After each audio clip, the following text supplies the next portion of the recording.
Yo, what's good? Yeah, I appreciate y'all coming out this weekend. It's fucking killer. It's unforgettable. I just want to give a shout out to a few people. Chris and Mandy from Shit Life, Chris Montez, Ian Pitts, all the bands that played, just fucking slayed one after another, after another, after another. For fucking like $10. Terminal Bleeding 2 the night before with Sanguisugabogg, Vomit 4, Year of the Knife, and Flesher. I don't know, man. It was a banging weekend. The weather was fucking killer. Quesadillas were killer. Sound was killer. The hangs were killer. I don't know, man. Hopefully we can do this again next year. Cheers, you guys. Appreciate y'all. Dustin, Black Circle, fuck yeah. Shit was live, man. Ah!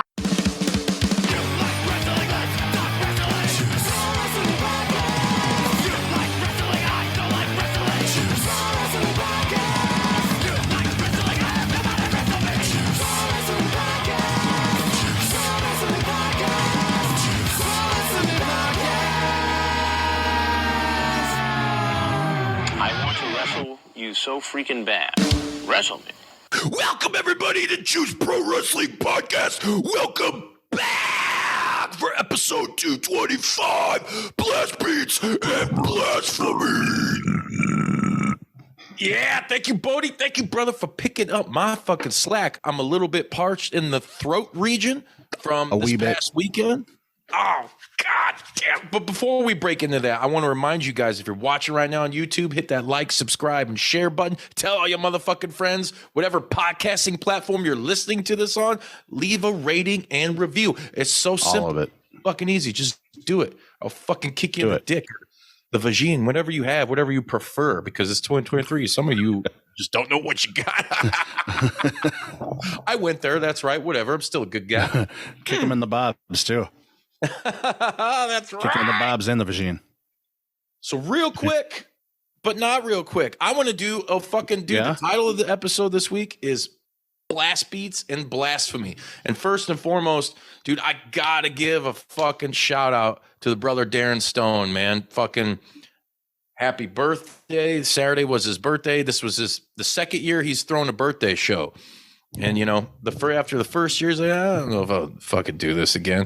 And then all of a sudden, it's like, yeah, I'm doing it again. And then I'm like, dude, for next year, you got to do this and do that. And, you know, book these guys. He's like, whoa, let's just get through this year first, you know.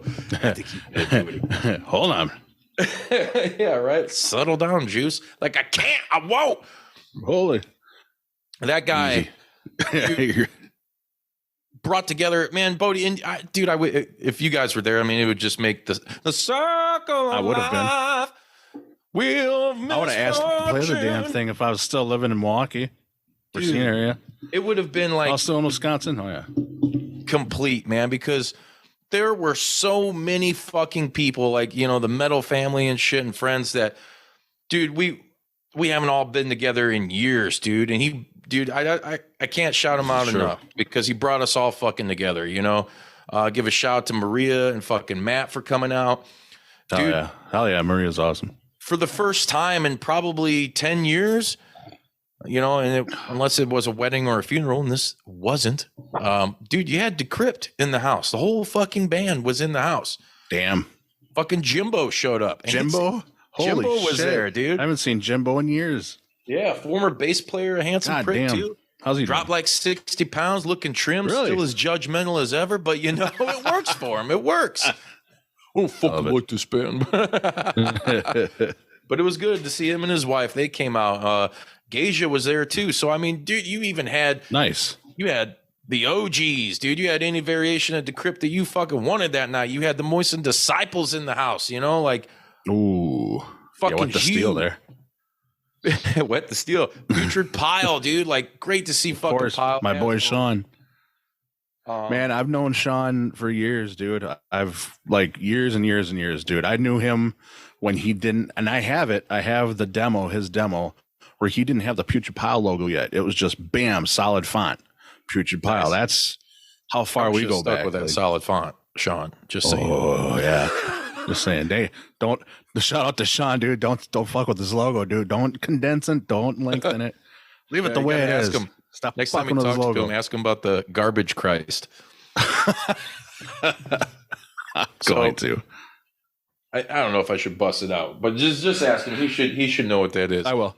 All right, I'll ask him. Another dude, fucking Brian Forgy.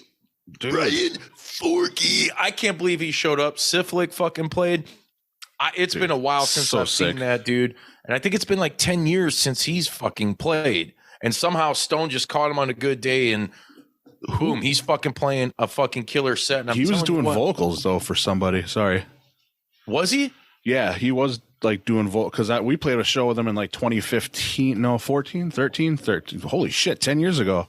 He was doing vocals though. He wasn't doing Syphilic. He was doing.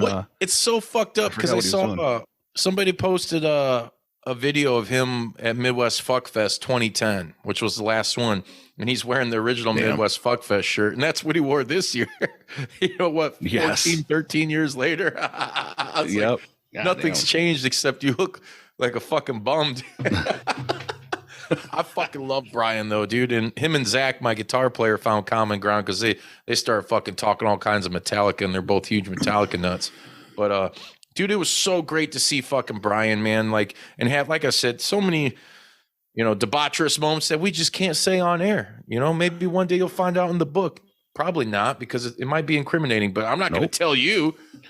So many good times with that dude. And just to, like, see him, like, play, dude. Now, granted, this was a fucking weekend now, and I'm just talking about the Saturday because we still got to dip into the day before. But before we do that, fucking Brian's up there, dude. And we're all fucking having a good toke, having a good time. We are. Plenty of times during the night. And I don't know if I don't want to blame it on that, but that motherfucker put me in a trance watching him. And I got some, by the way, like all these bands and shit we're talking about tonight, hit jpdub.com. There's some videos up there right now. There's going to be more coming your way, some shorts, some all kinds of fucking cool, crazy shit. So you guys can check this stuff out. But holy shit, the guy's fucking, he's always been insane because he's like, I don't play 4/4 time. And he doesn't like really repeat riffs. It's just consistently like goes on. And it was like, everybody was entranced, and he's just one dude up there that like he got me so fucked up. Gage is standing by me, and I'm looking, I'm like, holy shit, I'm staring at him like he's God, and that's where I got the whole thing. I looked at Gage, I was like, he looks like fucking Jesus Christ, man. He's got the dog hair, this beard, he's all fucking in raggy ass clothes, old fuckfest shirt, hoodie still on, and I'm like, but he's the fucking garbage Christ. He looks fucking homeless. Oh shit. Dude. God damn, did he rip and destroy. The fucking videos I saw, he was killing it. I'm like, that's typical Syphilic, dude. Yeah, man. Brian kills it, dude. Yeah, and he wasn't fucked up or anything, I mean, he was like, I'm not gonna say he was sober, but he didn't have that many fucking beers and shit, and he got to sign some chicks' tits fucking afterwards. I'm like, every it's Brian, time. That's why. Every time. It's because it's Brian. That's because they know he's got the 10.5, man. Jesus Christ. So yeah, I mean, and Darren's Stone's got a fucking YouTube page too. I'll drop the link to his channel because he's gonna have like all the bands that played at his fest. There's a lot of good videos on there, man. Fuck yeah. But Brian just blew my fucking mind, dude. That guy, insane, intense. Like, and I think a lot of people, like I said, some that actually sucked you in to where you're just like, I'm not even headbanging. I'm just like standing there like, oh shit, like in a trance. Like, thank you for that, Brian. And hopefully we can make this shit happen and get you on the JPDUB sometime and talk a little fucking shit. Ooh. That sounds hot. What's that famous line, Excalibur? The guy don't like what it says. Got to give the people what they want. Got to give the people what they want. That's right. Dude, Deterioration, they were fucking amazing. Two-piece fucking grind outfit, dude. And they're always badass. Always. And they're on that wrestling trip, too. They always got all the... Oh, yeah. We used to talk wrestling every time we played with them. Yeah, dude. I didn't really talk to them dudes much. But dude, their set was fucking absolutely insane. Like usual. Cloud Rat, fucking awesome. Like, I haven't seen them in years. Dude, they're still fucking as good as ever. And it's like that grind, but it's got a little bit of that like atmosphere in it, so it just that also sucks you in. Like dude, I'm trying to get Darren to like do shit with me and like, hey, let's book a show or an event because he put together a solid lineup. And for two bands like Sick, Tired, and Nake to fucking drop and then be replaced with, I don't want to say even stronger bands because I don't want, there's no disrespect in me saying that to the other bands. But dude, to come out swinging with this fucking 8-band lineup that was just fucking devastating the night after the Black Circle in Indy already got its fucking ass ripped apart, by internal bleeding and by IB. Yeah, exactly. We're gonna get into that 2 days in a row. Man. But and shout out to everybody at the Black Circle. Dustin, the guy fucking running shit up there, his band played the first night. They're called Flesher. I'll have some videos of them you guys can check out. But they were super accommodating. The sound crew was fucking on their shit. And whoever was making these quesadillas outside, because dude, the first night for internal bleeding, it was balls fucking cold. It was like 20 degrees. It was. And man, I'll tell you what, those quesadillas warmed up my soul, my heart, and my life. Me gusta. Me gusta. Shout out to World Kayfabe. Get ready to bust out those Me Gusta pops. But dude, I mean, there was just fucking chicken and fixins and trimmings and blessings just oozing out of these triangular pieces of fucking chicken. Sounds delightful. Dude, from just of children.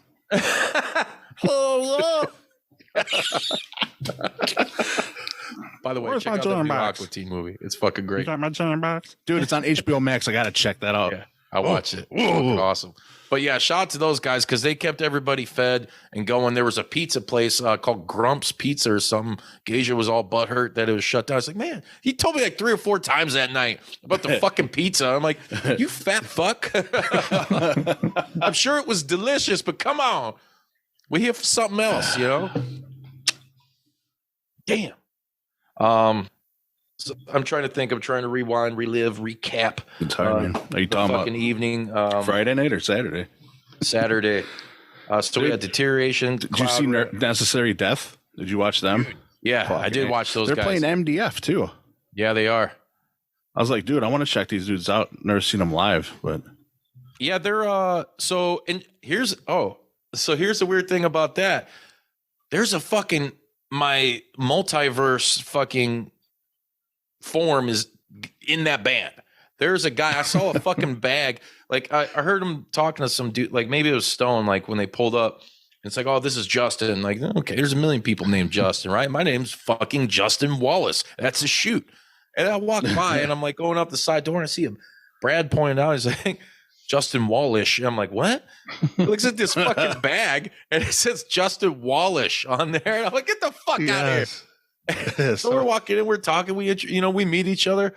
He's like, what's your name? He's like, you're a handsome prick, right? I'm like, yeah. It's like, Justin, like, what's yours? He's like, my name's Justin too. I'm like, what's your last name? He's like, Wallish. And I'm like, mine's Wallace.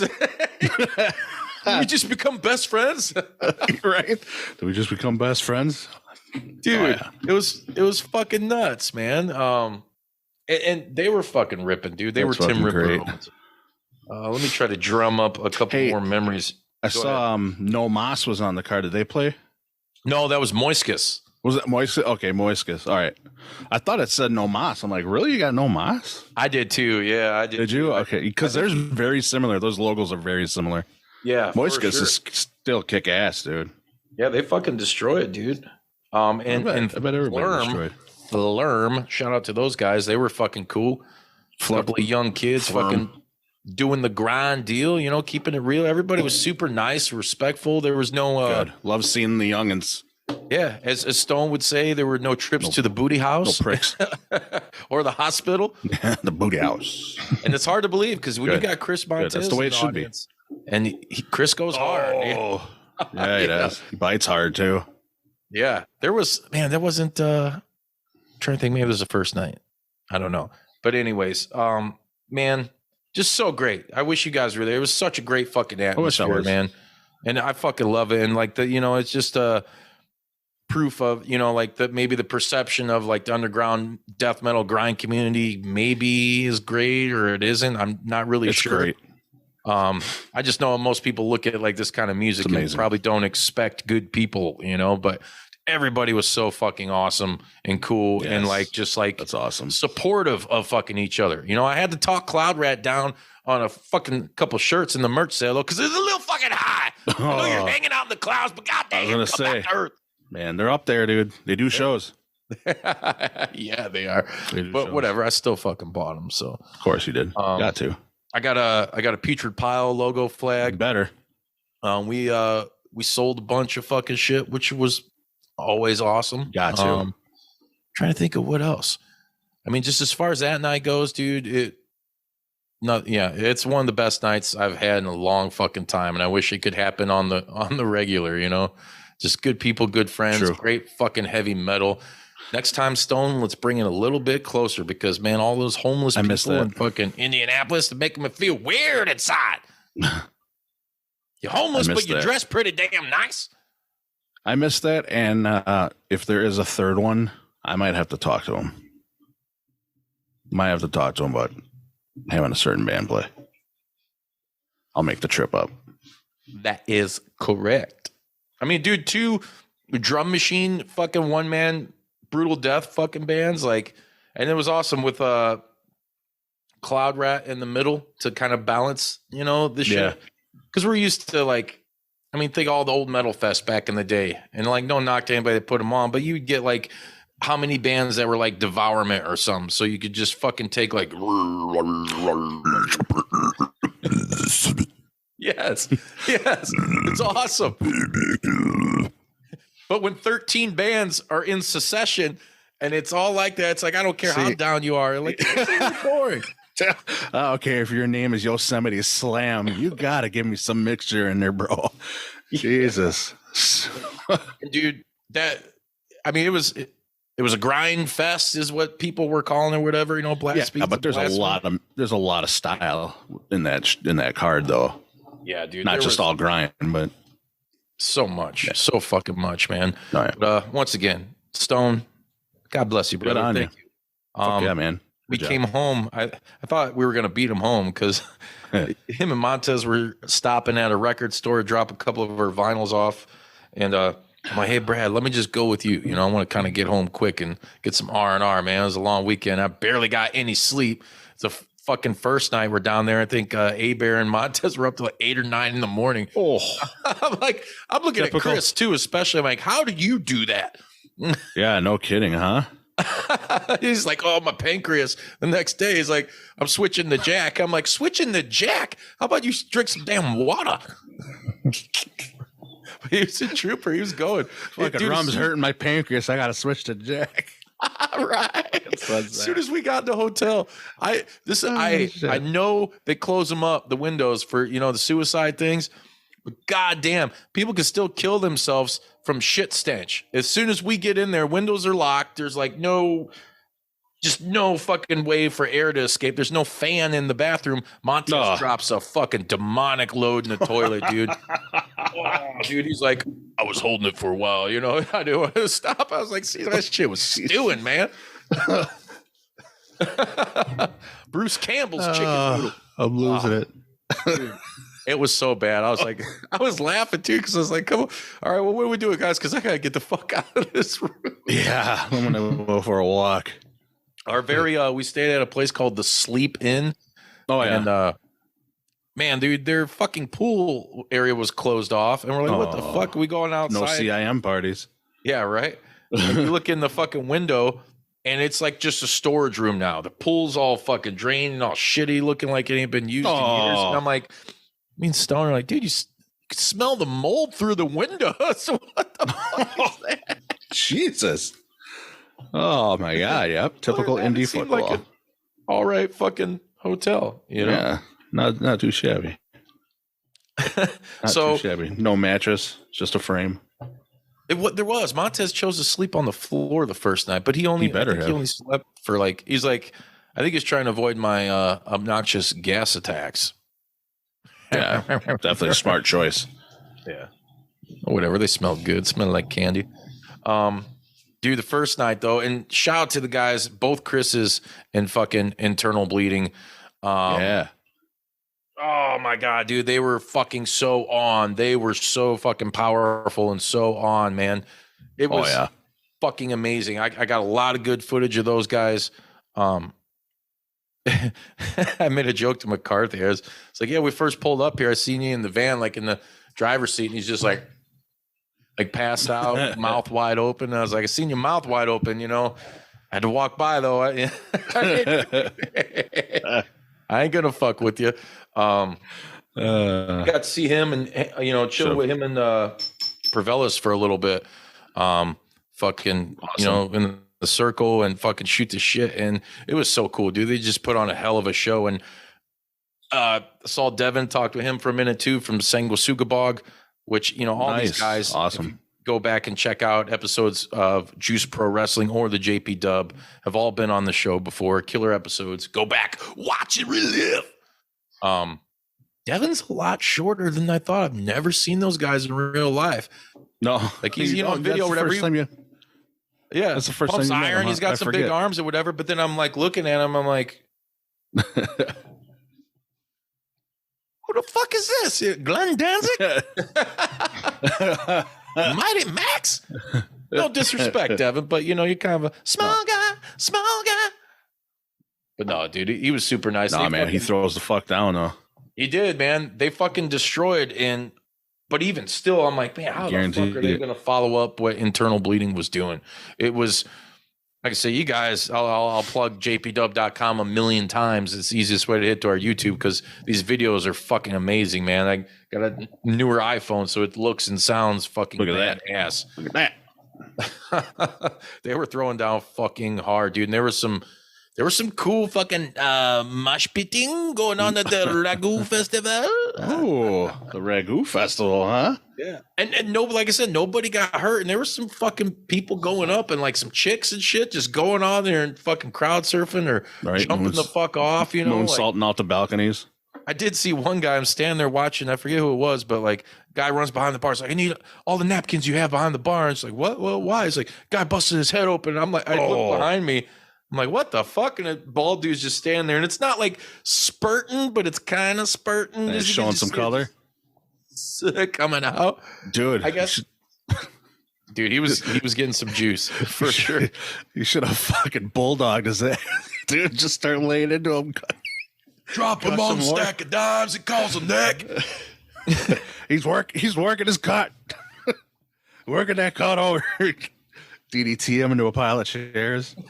I'm sure they would have loved guy. They were trying to make sure the ambulams didn't fucking get there at all the first time. Just start stomping a mud hole and putting a boots to his ass. Dude, man, they cleaned it up, and I guess they're fucking. So the Black Circle, their green room, it's pretty cool. They have their own fucking little shower in there, which is awesome. The beer fridge is in there, which if you know the password, I would guess you'd probably have a good time with that. Beer. Pay for your beer, motherfuckers. There's a fucking guitar, and you might have seen fucking Chris from Shit Life. Yeah. If you're on Instagram, it's like a fucking AR or something, dude. It's like a gun guitar, like a straight up fucking weapon guitar. I've never seen anything like that. The whole body's fucking shaped like one. Pretty gnarly fucking thing. But that's another guy I wanted to shout out to because Chris is responsible for bringing Brian out. So that was fucking awesome. Nice. And then, I get to hear that there's some things in the works with him and another guy I know. I can't divulge anything yet, but some cool music possibly coming. Possibly. I want spoilers. Oh, yeah. We'll get them sometime soon. I can't spoil anything because he'll probably be like, what the fuck's your problem, Juice? Spilling the goods. And I'll be like, fuck you. Anyways, Vomit Forth was another band that, dude, they were fucking ripping it up. People were eating them up too, man. Everybody was into those guys. Like that first night, no band was fucking dudding it out. They were just on top of their game. 2 fucking great days of good fucking metal, of a varied variety. And man, I love it so much. Smorgasbord. I'd do it again this weekend, and I'd be complaining about it afterwards. I want to go home. I'm fucking tired because I'm old and shit. Dude, it's because you're old, man. Yeah. Yeah. So weird. Looking at a lot of these people who are, fucking playing. You guys at Prevalus and shit, they're fucking up there. He's been doing it for decades, What the fuck? Now I'm getting into that bill and no, sir, I don't like it. Dude, you're gonna get there. You're gonna be like 2 beers in, like, all right, I'm done. Drink some water. I'll go back to the hotel and go to sleep. I tried, but not when you're with me there in fucking Montez. Yeah. No, you can't. You can't do that there. But yeah, dudes are fucking awesome. I scored a vinyl. Alien Breed, I got down vinyl from Internal Bleeding. Oh, there you go. Sick Sweet fucking shirt. Yeah. Next morning, I saw Prevelus's fucking cigar butt still on the ledge. I was gonna take it and mail it to him. Be like, you forget some? It's like a stupid ass jug. Take it and have him sign it and frame it, and then stuff it up my righteous on eBay. He'd appreciate that. I'm sure he would. Yeah, he would. But yeah, he would. In summation, great fucking weekend. Also Braxton Kaiser. Shout out to that Braxton. motherfucker. He was out there. I'm gonna give a shout out to fucking haven't seen him in a while. Janie Watson, who's a promoter, and she's actually doing the Between the Killings first fucking show, April 29th at Stan's Room in Fort Wayne, which is a part of Pierre's. And we're fucking playing with them. So super check them out. Stuff. Von's in that band, right? Yeah, but Von's not playing. But he's not playing that. He's got other stuff going on. But Braxton's got a good group of musicians there. And I've seen a couple videos. Man, I can't wait to check them out. It's gonna be good shit, man. Shout out to Between the Killings and Braxton. Yeah, BTK all fucking day. Yep.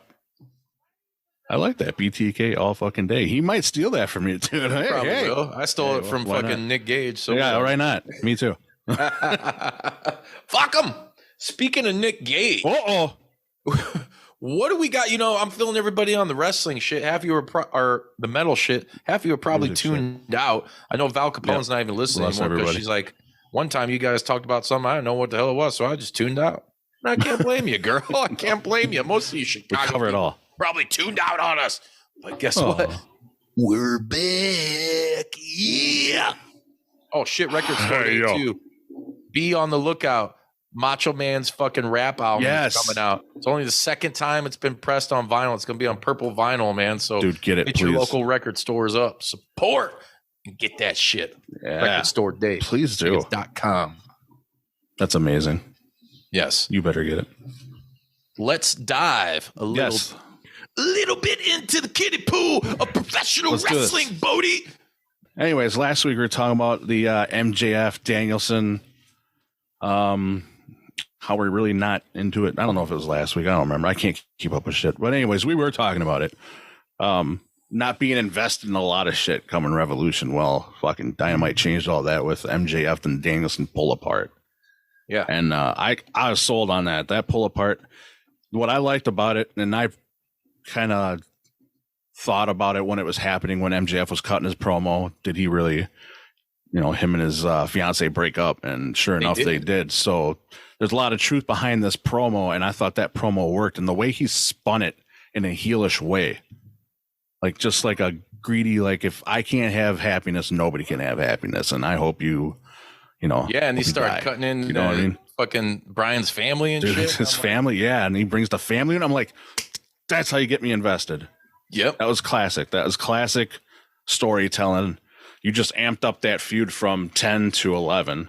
So Spinal Tap-ish. Yes, it goes to 11. Goes to 11. Don't touch it. No, because it goes to 11. Anyways, this story is on 11 for sure, dude. I cannot wait to see what happens now, because that's just solidified it. Sold. There's a chance, that Danielson goes over at Revolution, but chance. I don't know.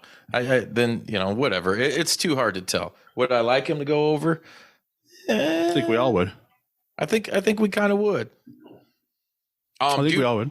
ROH, you see all the names. They just had the tapings at Universal Studios, man, and it's cool. The new look, it's a retro look, man. It's a little throwback to early days of ROH and like the HD net fucking era, kind of.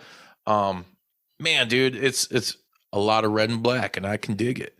I could fucking dig it. And who'd you have? You had Shane Taylor Promotions. Yep.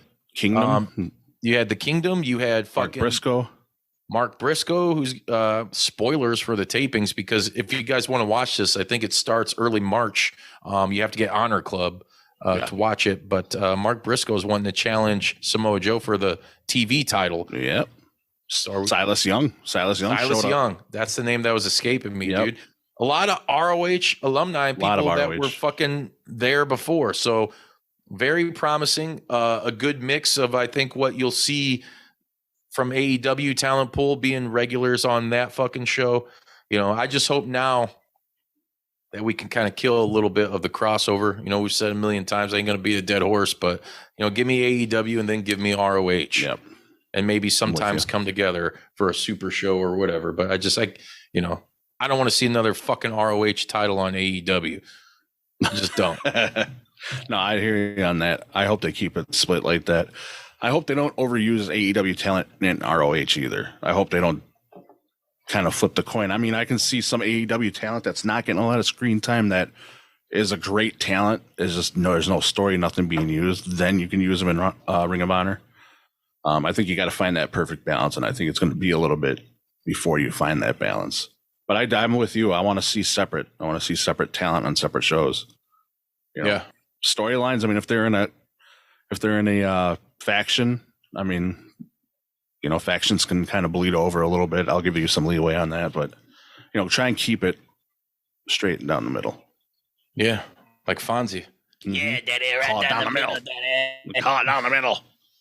Dude, I saw today BestBuy.com is advertising for everybody that's been waiting. We've all been waiting with fucking bated breath for AEW Fight Forever. Yeah. March 31st. Mark your calendars. Friday, March 31st. Best Buy's website is saying that's when it goes on sale. So, wow. The pre-order or the actual game? The actual game. The actual game, I believe. Sweet. So this is just something I read online, you know, take it with a grain of salt, but kind of keep that date in mind in case it does.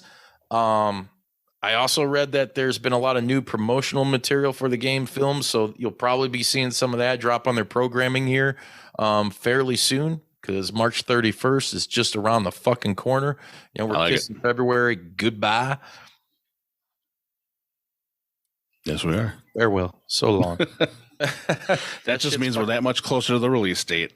Yeah. And I can't wait to fucking jump on that game. Jeez. I've been...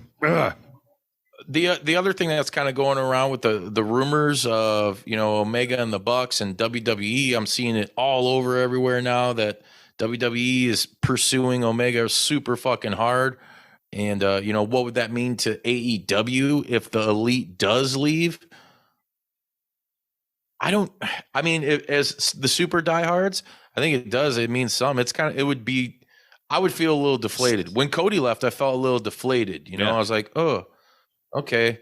And I think that, I don't know. They'll still go on, obviously. You know, Tony Khan's got fucking tons of money. He's keeping the dream alive for right now. You know, but I think, do they lose some viewers? Yeah. I mean, that's one way. Cody has made it appealing for those guys to fucking jump ship, especially because WWE didn't give him the usual treatment where, you know, he's a returning guy or he's not a star essentially that they made. Cody went out and made himself, his star power he has now was done on his own, you know, outside of their umbrella. So like, and they treated him great when he came back, dude. I mean, he's main eventing WrestleMania. That's got to seem a little tantalizing to guys like Omega and the Bucks who, you know, want to be in that company. They just want it to fucking run awesome. You know, they wanted it to be awesome. That's why they had to start their own fucking promotion. But I don't know, dude. What's your guys' fucking take on that? How do you think AEW fares without the Elite? Dude, that'll be the weirdest shit ever. That'll be like seeing Brett Favre wearing a Vikings uniform. We did. Yeah, exactly. That's what I would say. It's almost like it's weird how that would be. Why would I mean, I guess Omega said he's open-minded to a WWE, you know, appearance or go there. But I just think it would be so weird seeing the Elite not in AEW. And what would that do for AEW? Yeah, I think it would lose some viewership. Me, I would feel like it's a slap in the face. You guys like made I wouldn't this... make it as important, a priority to watch, because until someone else or whatever storyline came along that really enthralled me, like those were the guys that set the bar for AEW for me, and I enjoy what they fucking have been able to do. And exactly, it's that weird feeling. Like I said, if you say you didn't feel that when Cody left, you're a fucking liar. I'm sorry. Like it just felt weird. He was a part of something. And who would that leave? Yeah, you made this that would leave Jericho as like a founding guy. That first press conference they did. That's exactly what I was about to get to too. I was like, you made this promotion, you Omega, you got Young Bucks, Omega, and Cody Rhodes, and what does that leave? That leaves Jericho and Hangman pretty much as the originals. So in one instance, yeah, it would suck. It'd feel like a slap in the face. But if you're looking at the shiny side of the coin, that gives a lot of other talent room to step up and make AEW their own. So there's that. It's we fear change. It would be weird. It would be a little weird. It would be. It's also the know-it-all speculating their ass off. Like, oh, they're gonna go. They're not going. They're the bosses of the fucking company. Anytime there's talk, anytime there's a contract boss too, and he was like, "Hey, man, I shouldn't have done that." Yeah, but he wasn't a darling. Anytime there's a contract coming up, and I agree with you, Wallace. When he left, I was like, "What the fuck?" It's but deflating. The audience, I think that's like the best audience was fucking assholes to him. Yeah. Why not? And they've been kind of mixed on the Elite, but I mean, I think the Elite are still beloved, members and contributors to that fucking brand. And here's the other thing, dude, and you see online that, what's his name? I think it's Dax kind of took offense to some shit about them not being listed as the best tag team for Wrestling Observer newsletter or whatever. AEW's, popping all this other stuff, but they weren't even listed. And he's kind of like, well, what the fuck? Them FTR being gone for right now, you lose the Elite, and I've looked at they did that tag team battle royale, and it's a bunch of mids, bunch of jobbers, they still have a great fucking tag team division, but it seems, I don't know, it just seems a little less than when they first started. Yeah. Who are they going to have? I mean, they'll still have the Lucha Bros, which I would think at some point they're probably going to end up they'll be losing those guys whenever their contracts are up to, I thought they just re-signed them for 3 years. Did they? I thought so. I swear I just read that. It could be true. I don't know. Look it up. We like to go hard in the paint, but not so much that we're fucking dweebs. Hey, you still got the Acclaim too. Yeah. You got them. I mean, Reynolds and Silver are still there if they're ever booked, but there's some good tags. There's still some good tags, and then you got the hell's their name? Those two guys, Flight. Top Flight. Yeah, Top Flight, return your seats in the upright position. Those guys. So I mean, you got still a strong, solid tag team division. Just sometimes it doesn't. How do you use it? A lot of them. Because I said, use it? Dude, Battle the Bucks are great storytellers, dude, across social media, across fucking television, everywhere. It'd be a huge loss for them. But I think they'll survive it. I mean, they survived Cody. They survived the CM Punk experiment, which could potentially, we've talked about it. We'll see what happens. It could happen again. Yeah. But exactly. That's kind of what I think about that. And that's all. Yeah. Yeah. Since we're talking about AEW, I really want to talk about this quick because if you watch Dynamite, I was laughing. You know where I'm going with this. It was an awesome match. Awesome match. Evil Uno gets his ass ripped apart. He's busted open, bleeding everywhere. And then, Dark Order comes out. People are brawling. Claudio's in there. Yuta's in there. And fucking here comes Hangman, running out. Crowd's going nuts. He comes out, wraps the barbed wire. Once I see him grab the barbed wire, I'm like, oh, shit. Moxie's going to get busted open for the 10th show in a row. Fucking here he comes. Wah! Gets him. Got him again, dude. All of a sudden, fucking There's Moxley. I'm looking at Evil Uno. I'm like, God damn, that's some good color. And Moxley turns around. I'm like, you got to be fucking kidding me. There he is. He is not to be outcolored. No, don't you outcolor me, you son of a bitch. Yeah, but and no, I he's get just it. busted open, bleeding everywhere too. And I'm like, okay, I feel like you should have closed the show on like maybe them just brawling, Hangman and Moxley go in the crowd again or whatever. But to like kind of take it and then you show Moxley on the ramp bleeding a little bit, you took a lot of that impact away from him just mauling Evil Uno.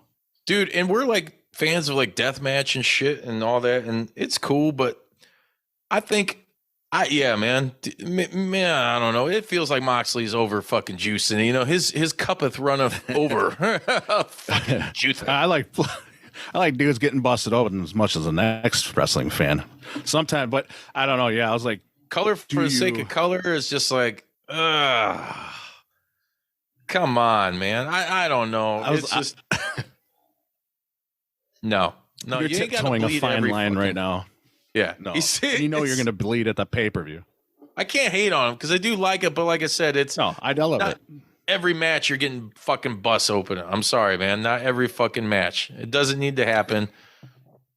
Settle down, John Moxley, because I still love you, but now it's just comical. Yeah, it's you went from being this badass to now you're just funny because all you do is fucking blade yourself.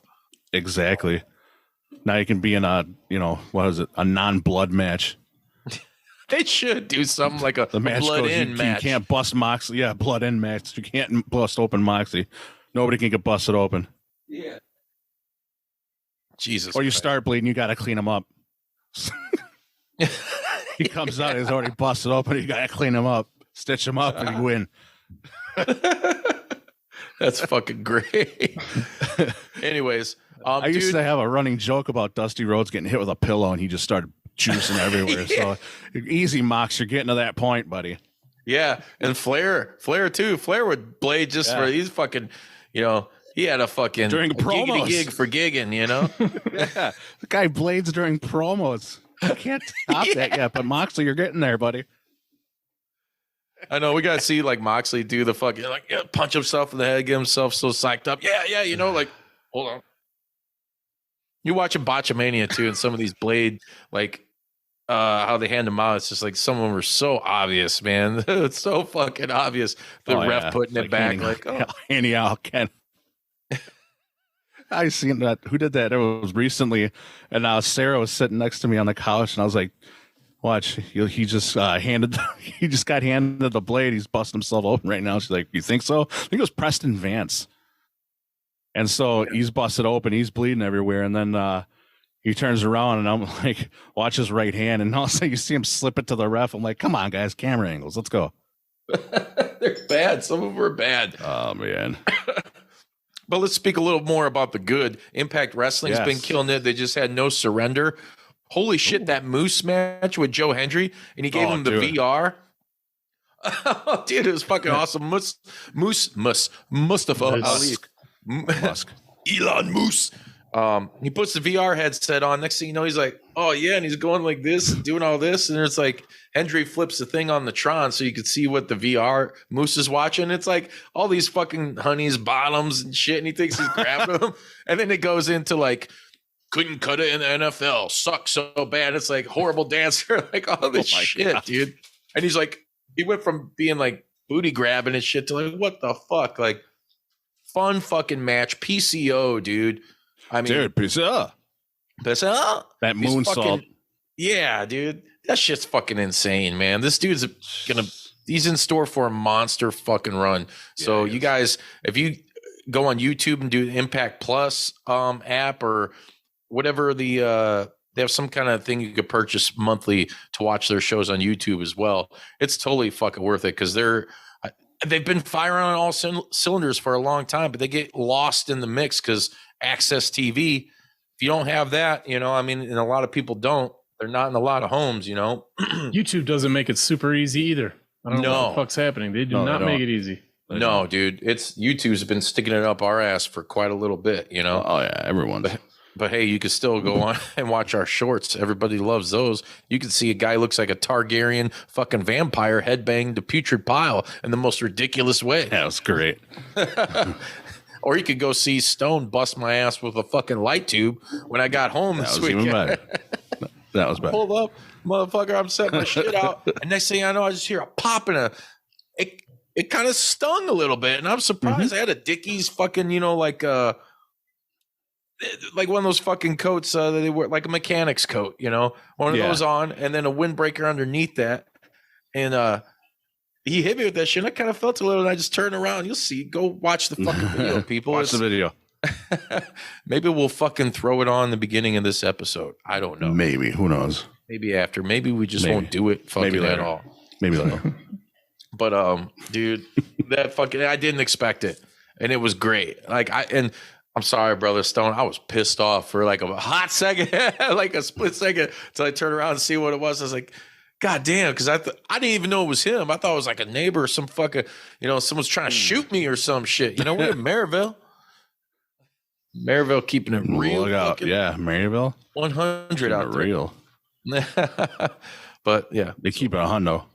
That was fucking cool, man. Yeah, it was. I was there. We do have a little something we kind of want to end tonight's show on. Kind of a new segment, if you will want to try out. It's called Book 'em or Hook 'em. I like that. I'll let you explain the gory details. I like it. Yeah, let's try this out. Kind of, we got the puffer pass thing. This is a little different. You guys out there listening or watching and down in the chat, you guys can join in too. This is pretty interactive. Makes you think a little bit. What are you going to do? I'm going to give all of us 2 people, 2 teams, 2 factions, 2 refs, 2 who knows what. 2 going up against each other. Who would you book? Who would you hook? And why? So you're booking one, you're telling the other one to scram. So, who's ready? I'm ready. Are you ready? Ready. What? All right, I'm going to start off with a hot one right away then. Who would you book? Who would you hook? Cody Rhodes, Jonathan Moxley. I booked Cody Rhodes and I hooked John Moxley because Cody Rhodes. He's got that story. It's a story. And he's good in ring. I mean, I guess he's a bigger star than John Moxley. Yeah. And I'm going to go strictly all business on these fucking mainstream proposals you're offering. So there you go. There you go. Sweating. Same answer. I'm going to go against the green and I'm booking Mox. I'm hooking Cody. I'm booking Mox. Just to defy us. Mox can tell a story. He can wrestle. He can hit the mat. He can hardcore. He can brawl. He can do a lot. He can juice. He can bleed. We know this. He can do a lot. His grittiness, just his grittiness. He's more grittier than Cody is. Dude, and I just like that. Cody wrestled with a torn fucking pec. Hey, I know. And he probably bladed in that match too. I don't know. The guy's got huge balls. I'm not gonna deny that. But yeah, there's something there about Mox that I just don't see with Cody, and that's why I would book Mox. Fair enough. Let us know in the comments what you guys fucking think. Exactly. On with the next one. Book or hook, the Acclaimed and the New Day. Fuck. I know I said I was going to keep it business, but I'm going to go fanboy on this one and somewhat business. I'm going to book the Acclaimed and hook the fucking New Day because although I think, dude, New Day, they're great for merchandising and all that. I kind of feel like it's just a little stale now. And not only that, I like my shit a little fucking edgier, and the Acclaimed are definitely that comedic edge that I need in my life. So it's a bad day. Yes, it is. Boom. Stretton. I don't know enough about the New Day, so I'm going to go with the Acclaimed. I love it. There you go. Short and sweet. I love it. I know who New Day is, but in a little sour. See? A little Devon sour. For me, yeah, I would have to go the Acclaimed. And this was a hard one because I was going back and forth because they're both entertaining. They both push merch. They both, push take titles. Yeah, they're both entertaining. But yeah, I'm with you. I want a little bit edgier product. The Acclaimed, I think that's where it's at. I would love to see these two actually go head to head. Some of the shit they would say to each other would be just gold. But yeah, the Acclaimed, I'd have to go with this one. Let me think. They would say, "Bootios and scissor me, daddy ass." Yes, they would, and just go back and forth. Next. All right. Oh yeah, here we go, dude. Who would you book? Who would you hook? Would you book or hook Hangman Page, Kenny Omega? Easy answer. Easy motherfucking I'll go me. first. I would hook Hangman Page. You'd hook Hangman. And I would book Kenny Omega. Because Kenny Omega is awesome. And Kenny Omega is not a great promo guy, I don't think. But Hangman Page puts me to sleep every time he talks into a microphone. Ooh. He is such a huge crowd favorite. Huge. And I'm sure he's a good guy. I just don't get it. I do not get the popularity of Hangman Page. Sorry. I'm not anti-Hangman Page. I just don't get why he's popular. He's awesome in the ring. Do not get why he's so fucking popular. I don't see the charisma. That's it. That's my rant. I'm fucking booking Kenny Omega and hooking Hangman Page. He's going to get hung, if you know what I mean. I ain't talking about his big ass wanker either. Wow. I mean, Kenny Omega's, dude, they're both stars, right? Oh, yeah. Kenny Omega, to me, is a fucking superstar. And he's a guy, I mean, dude, they could both, in ring, could do whatever. Death match, you know. Kenny could do lucha. I think, Hangman could do lucha. You know, he can hang with those guys. But Kenny Omega is just like, there's something about him that screams fucking superstar, you know? I mean, in ring, dude, those matches in Japan, you know, I mean, there's a reason Dave Meltzer's, you know, sucking on his nuts because they were fucking legit. They were great. And they draw attention outside the WWE for the first time in a long time, back when Jericho was fucking with them and doing, who was he going there to work with? Kenny Omega. Major WWE superstar. You know, no one would do that for Hangman Page. He's like the AEW's wannabe version of Stone Cold, which is fine. Mine is? Character was kind of cool, but don't forget, like, he got the whole Hangman moniker in that because he joined Bullet Club back in the day, you know? And they always give Bullet Club guys usually get like a cool fucking moniker or some shit, you know? Usually. Yeah, what was Juice Robinson, right? Didn't he just join? Yeah. Like several months back. Yeah, I forget he just what his joined. fucking his name's Too Hard or something like that. Like Too Hard. Yeah. Juice Robinson, like, you know, they all get their own fucking. Kenny was the cleaner, you know. What's your answer, Bodie?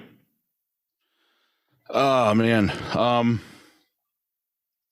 See, I thought about this too. It kind of, for me, it's a toss up because I feel like they're both on the same. Hangman Page is our special guest next week. As like, yeah, that's exactly. As far as promo work goes, I think they're kind of on the same level. I don't think one has an edge over the other. One person for me does have the edge with in-ring work and a lot of other storytelling in the ring, and that's Omega. I would book Omega because of that fact. He speaks Japanese. But I mean, plus, like Justin said, you said a lot of it. Like I was thinking, he's a superstar. He's got superstar qualities everywhere. Next is, let's see, book him or hook him. Bray Wyatt or Malachi Black. Okay, I'll give it to you. I'm gonna piss you off. I'll go first because I got the least to say. Malachi Black, because I'm very excited to see what they're gonna do with him. And Bray Wyatt is awesome. Seems awesome, like for the theatricality of things, and he's scary and spooky and altogether ooky. Yeah, Malachi Black. Agreed.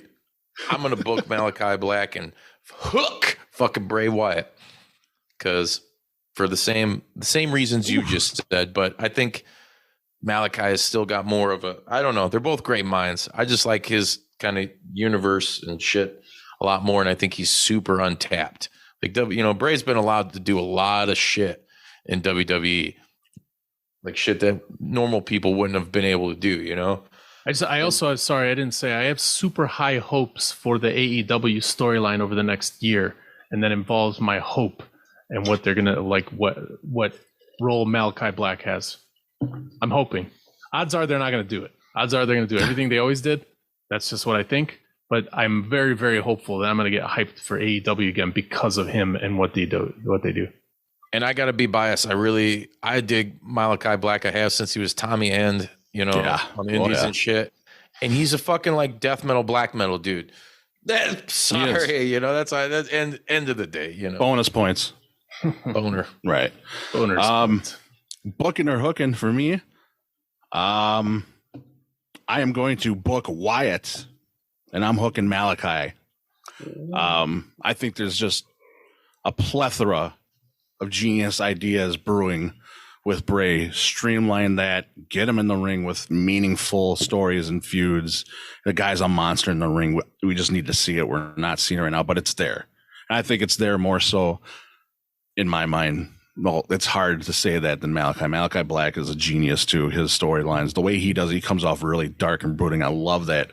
It's so hard to do this, but I'm so much sold on Bray Wyatt and his vision, and you can see what he's thinking, and I'm like, that is so intuitive, and he's got it. You just need to streamline it. Dude, it's hard to follow The Undertaker. It's hard to, for a supernatural gimmick, which is both what they kind of have, and even when Undertaker did the weird religious shit, like cultish like shit, I mean, that's the stuff they got to fucking try to do and live up to. And I'm not saying, copy tit for tat, but like, how are you going to follow that? For a supernatural gimmick, you got it. Like that dude was a main attraction. You got to make him a fucking special attraction and like have him. You can't have him just involved in ridiculous or goofy shit, No, you got to make it a little bit more scary. I think this is, you don't want to get too much on the lines of comical. Yeah. I mean, dude, Taker was always serious. Think about it. When did you see he never broke fucking character? Dudes were trying to rip him in the ring to get him to fucking crack, and he never did. No, but with like some things you can get off track with Bray Wyatt, but if you keep it, like scary / intense, then you're on the right track. Just don't get too over the top with it. Is what I'm saying. Next. All right, I'm going to go back to the tag team division, and we're going to go book or hook, FTR or the Usos. Ooh. Stratton go because he's first. He's so easy because he doesn't know. Because I don't know. Just based on who you think is cool. Stratton doesn't know. I haven't followed it. I haven't followed the Usos, even though Usos. Even though everybody says that they're the best storyline going in all of wrestling. So I'm going to pick FTR because I want FTR to have a run and I want them to be appreciated. Yeah. I mean, that's tough right there. That's a fucking tough one. Yes, it is. Is it? I mean, I'll go with FTR. Yeah, it is. I go with FTR just because, I mean, dude, that's a hard pick. It is, isn't it? I'm hooking the Usos. I mean, they're great, FTR has been consistently great. Like, dude, Usos always been good, like in ring and shit. Don't get me wrong, but like, this is the best story shit they've done. Yeah, FTR, and they sell it. I'm not saying they've always had the best stories, but I like them more as a throwback. Yeah, totally. And I guess, dude, the Usos are a throwback to their shit too. And it's just a fucking. Don't make me explain myself on this because it's hard. Just what I picked. If you don't agree, then that's fine. That's good on you or bad. Yeah, I don't know, but let us know. This is one of those ones where you just pick. Yeah, this is. There's no right or wrong answer, but we're all fucking wrong. Yeah, exactly. I'm also going to side with the FTR camp and Team FTR because I thought he was going against us. Right now. I'm a huge FTR fan. They're a throwback. That's what I like. Their music is the best theme music going on in professional wrestling today. They're just great tag team. They know tag team wrestling. They are tag team wrestling. I think they're better than the Young Bucks, and I fucking firmly believe that. And I will say that right now on air. If you don't like it, disagree with me. Oh, well, I don't care. Actually, you're wrong. Anyways, FTR. Yes. Best tag team in the business right now. Sorry, Usos. Got a good storyline, but you're not the FTR. No, they're more like chore boys. Exactly. Yes. I also think FTR is the best tag team in the business, as far as my knowledge takes it. Boom. I'll give it to you. I don't know shit about wrestling. What's up? All right, you gonna book or hook? Here we go. Book them or hook them. Rhea Ripley or Jamie Hayter. Oh, I'm gonna book. Man, I don't know. I'll keep it business on this one. I think I would book Rhea because she seems like, in the wrestling sense, more of an attraction, more of a bigger deal because she's not your typical woman. And she's good in the ring too. You know, Hayter's fucking awesome in the ring, but she just looks like your everyday run of the mill. You're going to give me people, I'm going to book them on like attraction. I want to make some fucking money. So let's go. I think Rhea's got that. Yep. She got the look. Judgment Day version.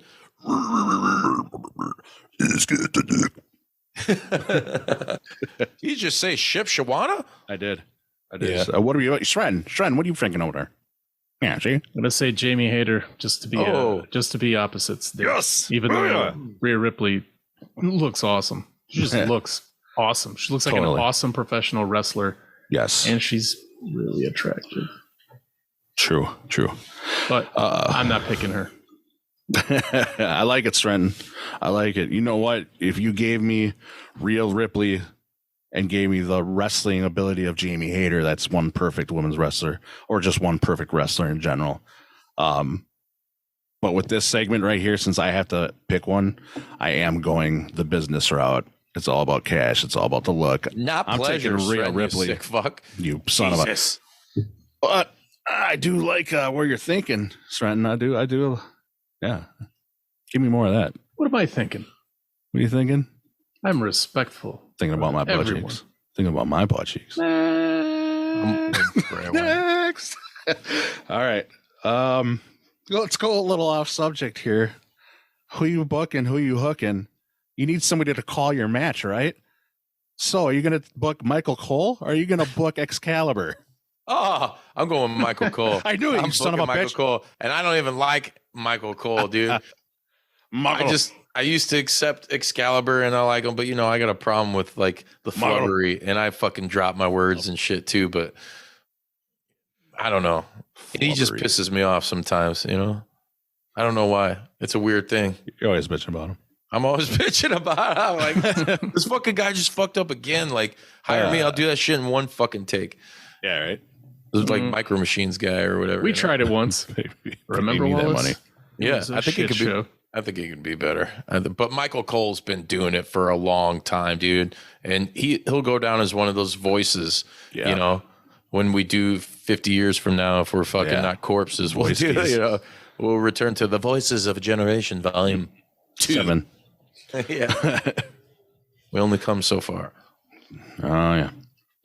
Yeah. I'm actually gonna book Excalibur.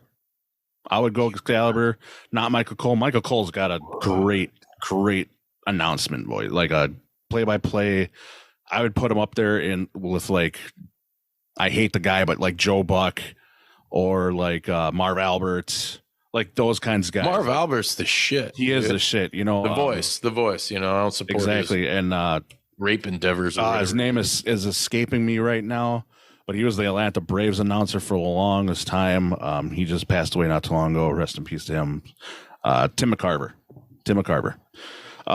But yeah, that's what Michael Cole kind of compares to. But I just love the enthusiasm of Excalibur. He knows the moves. He knows the history. He gives you like the substance where Michael Cole gives you like the story. You know what I mean? I just think Excalibur's got more. He's got more chutzpah. Valid argument. Better term. Valid argument. What about you, Strenton? Break this tie. I don't know Michael Cole at all. And I'm going to pick him only because, hey, Excalibur, what are you hiding behind the mask? Itty bitty teeny weeny shriveled little short man. Don't want no.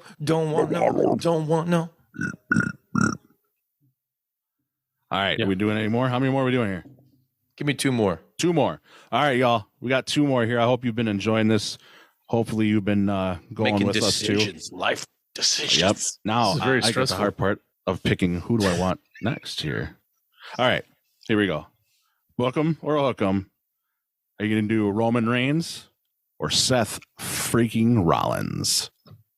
Ah, I'll go first. This is easy.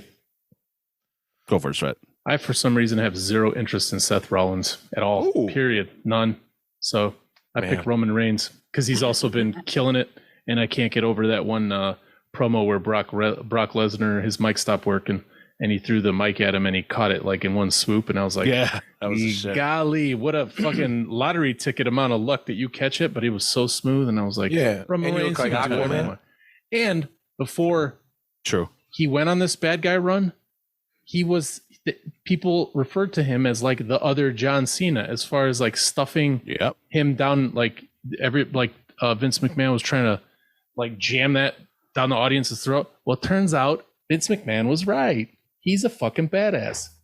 That's it. So Yes, I picked he him. is. And I don't even remember the other guy's name. Oh, see what happens. I do. Yeah. But I'm not going to say it. I got to man. fake like I don't remember. It's a tough one. Justin, you want me to go next? Or you want to go next?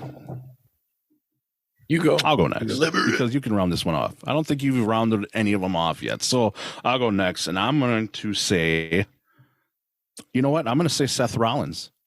And I'm going to tell you why. Son of a bitch. I love Roman Reigns. I love the run Roman Reigns is on right now. Reigns is on a monster fucking run. And the guy's $1 million. He plays this role as himself to a T. And I think this is what everyone's wanted. But he does not have the range Seth Rollins does. Seth Rollins can play face. He can play heel. He can play tweener. He can do what his gimmick is right now. I didn't think it would ever work. And you know what? The crowd, he's over. The crowd loves it. They sing his song. So I just think range-wise, if I'm booking somebody, I'm booking Seth Rollins because I know I can use him in any way possible, and he's going to kill it. Roman Reigns, he's kind of shoehorned into one lane, if you ask me, and that's just an opinion. And you know what to say about opinions, but I'm right.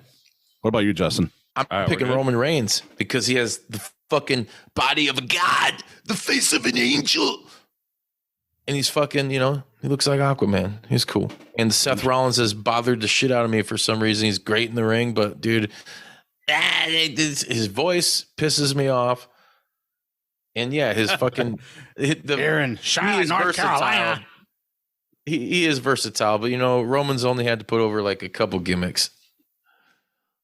True. Made it work. I don't know. I just think Roman's, he's more of an attraction because that old school mentality. He's just a bigger dude. So it looks like a movie fucking star, dude. Yeah, he does. He does. I'll just deal with the annoyance. Seth looks like fucking. Who does Seth look like, dude? There's so many people. I knew a kid growing up that kind of looks like Seth.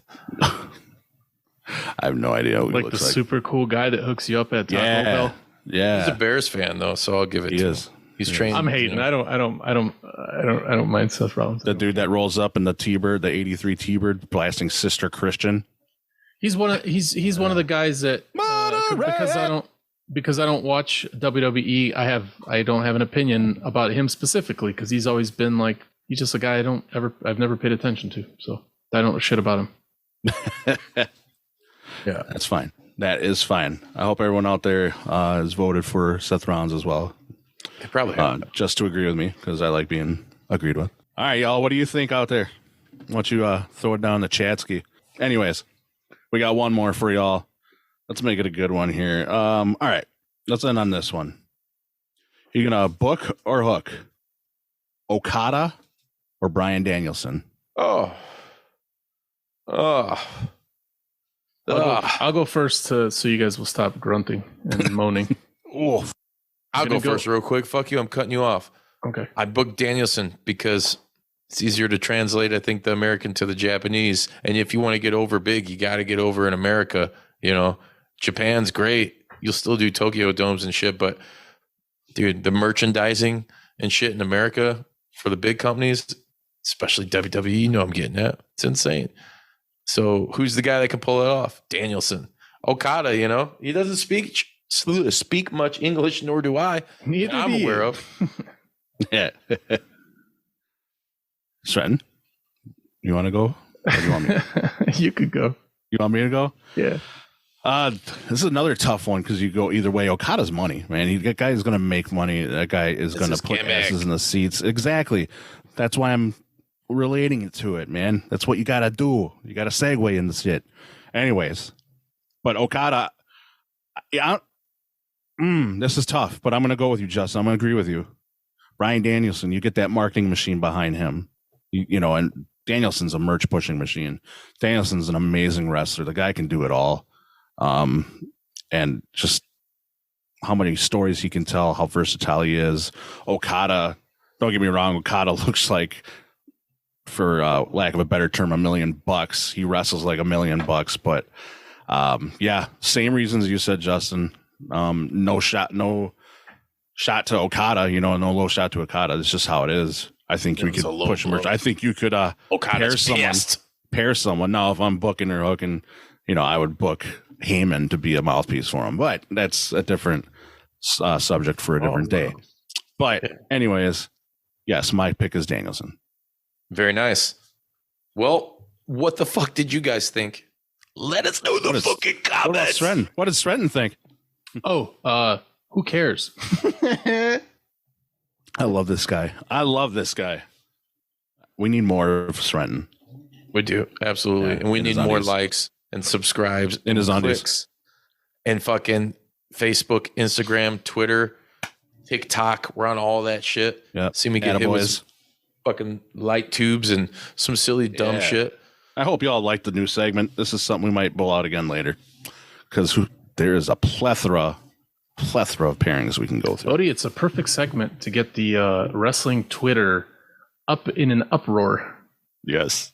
Well, actually, you guys said they would fire this guy, or let me stir a pot. Wouldn't sign him. Oh, yeah. Create a actually wormhole. Oops! Just an incursion. Yeah, well, I dare wrestling Twitter. Come at us. Yeah, you bunch of fucking bro. Don't come at us. Come with us. With us on this journey through podcast land and music, fulfillment, and wrestling. Come enrichment in life through you guys.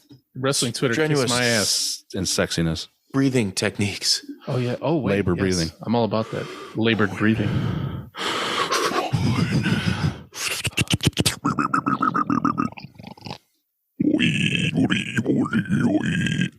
My inhales that I never do. That's all right. We gotta fucking inhale this episode. Hell yeah. Thank you guys. Please rate, review wherever you're listening. ProWrestlingTees.com/JPDUB Buy some fucking shirts. Buy them. Handsome prick. Support Juice Pro Wrestling, the JPDUB podcast. Support Stratton. He needs some support. Love that guy.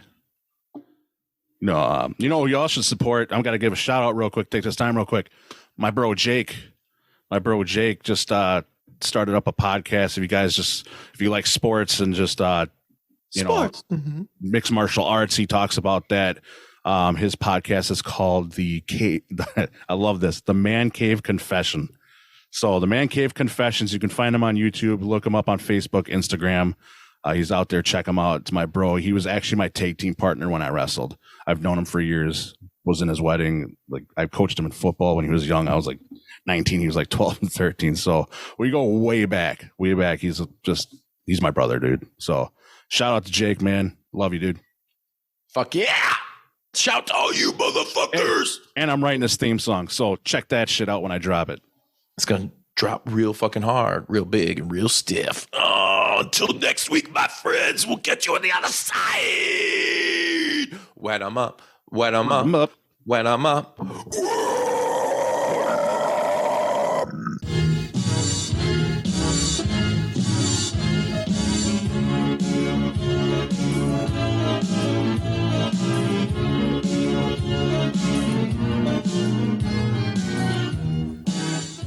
You gonna do sex to me?